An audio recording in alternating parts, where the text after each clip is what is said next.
O meu primeiro convidado de hoje, eu vou conversar com ele pela internet, é o consultor de finanças e previdência, Renato Folador. Seja bem-vindo, Renato, tudo bem? Tudo bem? Olá, boa tarde a todos. Boa tarde, que bom que você está aqui, porque este tema é sempre muito bem-vindo, né? Falar sobre os principais problemas financeiros das famílias. E eu gostaria de começar te perguntando, né? Você com a tua experiência, qual que é o principal problema financeiro que hoje as famílias enfrentam? Eu começaria dizendo da consequência, que é você enfrentar uma pandemia sem ter reserva, sem ter poupança. Eu acho que a principal lição que a pandemia nos ensinou é que nós temos que agir com responsabilidade, nós temos que ser previdentes e termos sempre um dinheirinho guardado.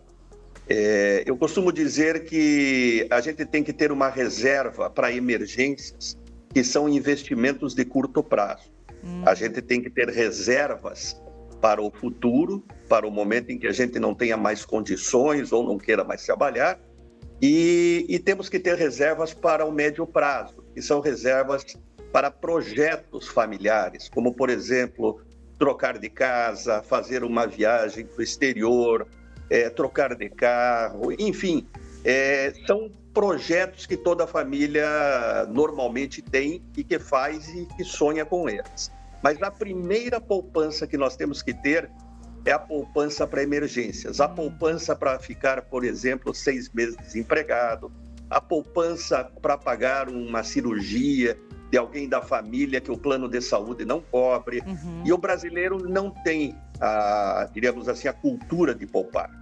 Nós sempre esperamos muito, a nossa cultura ibérica sempre esperou muito do governo, e nós estamos chegando à conclusão de que nós temos que lutar pelo nosso futuro e não esperar muito do governo, porque o governo e todos os governos daqui para frente não vão ter como socorrer a todos os brasileiros. É interessante isso que você falou, Renato, porque se depende da cultura, então, que o brasileiro não tem essa reserva de emergência. Você acha que, além da cultura, existe uma questão aí de... Eu não sei. Você acha que o brasileiro, num geral, ele tem condições de montar uma reserva de emergência? E dá para a gente uma noção de quanto representa essa reserva? Muito boa essa tua pergunta. Por incrível que pareça, são dados estatísticos e eu tenho isso catalogado. As pessoas que ganham menos poupam mais proporcionalmente do que aqueles que ganham muito. Olha, isso é muito curioso. Sim. É óbvio que essas pessoas elas poupam errado, porque poupam na caderneta de poupança, que é um mecanismo de investimento muito simples, né? E elas acabam desviando recursos para lá e deixando de ganhar muito mais com o mesmo risco. Mas, por incrível que pareça, as pessoas que ganham menos poupam proporcionalmente mais do que os que ganham muito. E eu atribuo diríamos assim, essa falta de cultura por erros basicamente econômicos de vários governos anteriores. Por exemplo, num país desenvolvido, não existe a compra-prestação. Se você quer comprar um iPhone, se você quer comprar um tênis, você tem que ir lá e pagar à vista. Isso é uma forma de educar a população no sentido de dizer o seguinte: primeiro você poupa e depois você compra. Primeiro tem que poupar. É diferente no Brasil, porque no Brasil as pessoas com crédito em prestações infindáveis, elas acabam percebendo se tem capacidade de pagamento no seu orçamento mensal e se tiver, compram. Mas não veem que muitas vezes está embutido lá um juro de 2%, 4%. Por exemplo, uma televisão que você compra de R$3.000, você vai pagar em 24 meses quase R$6.000 com a taxa de juros. E as pessoas não entendem de juros no Brasil. Esse é o grande problema. A diferença entre rico e pobre não é ter mais dinheiro, mas é ter educação financeira. E nós não temos educação financeira porque isso nunca interessou nem ao governo, nem ao comércio e nem aos bancos. Quanto maior a taxa de juros, mais os bancos ganham. Quanto maior a taxa de juros, teoricamente o governo arrecada mais impostos.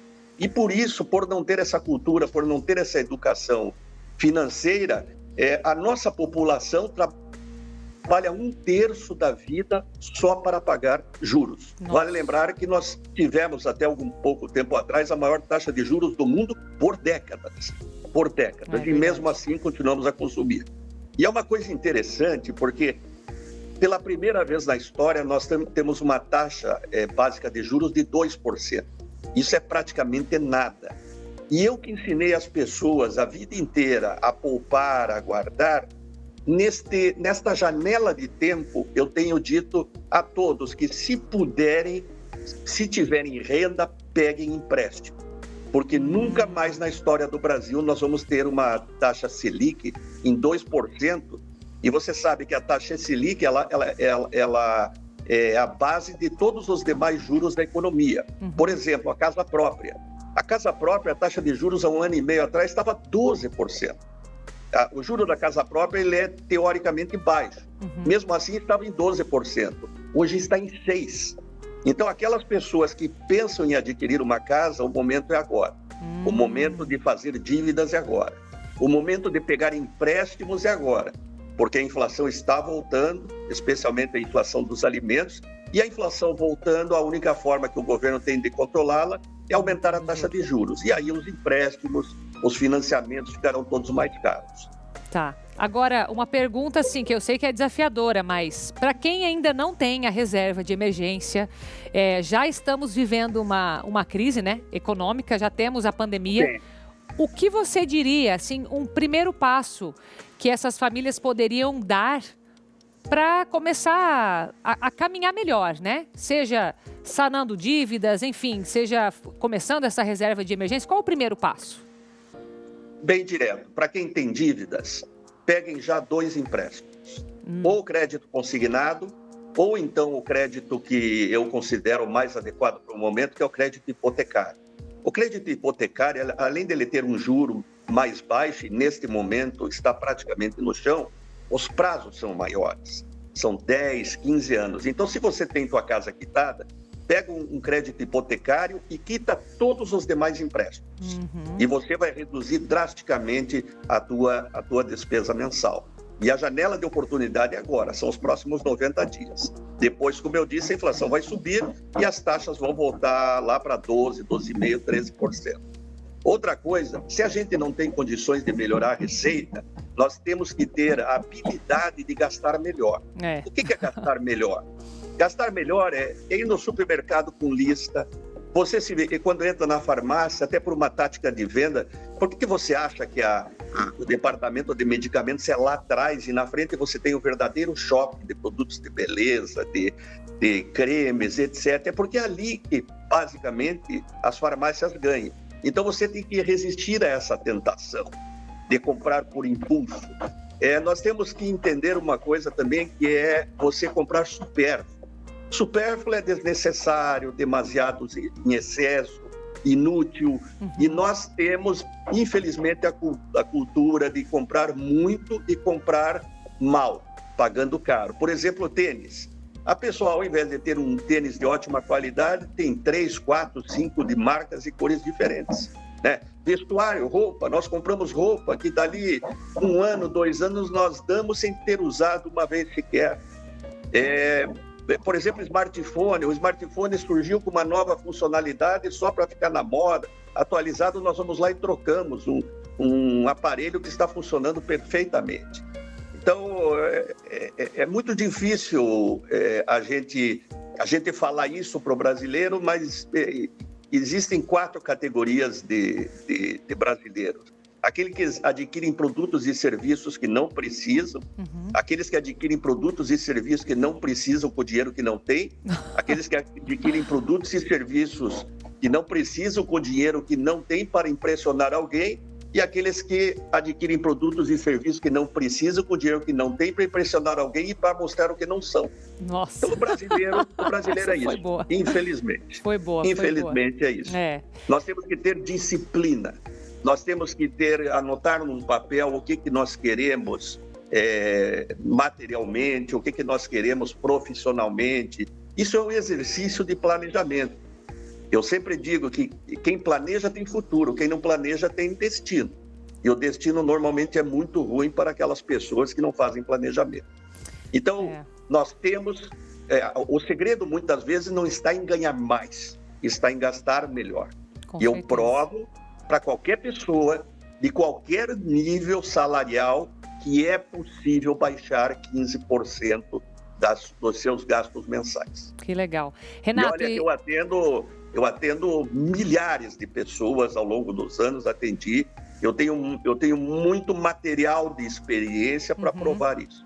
Legal. Renato, e você vai ter agora, parceiro aqui da obra Evangelizar, né? Você vai ter um programa aqui com a gente. Qual o nome do seu programa? Economia Mais. Economia Mais, com essas dicas e várias outras para você acompanhar. Exatamente.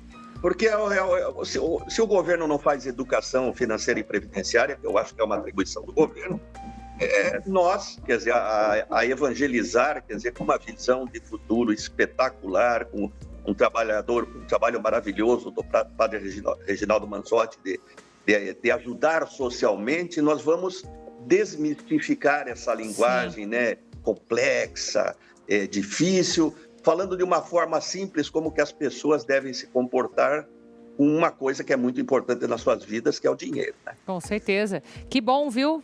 Vai ser de muita utilidade. Estou feliz com a tua parceria aqui. Muito obrigada, viu?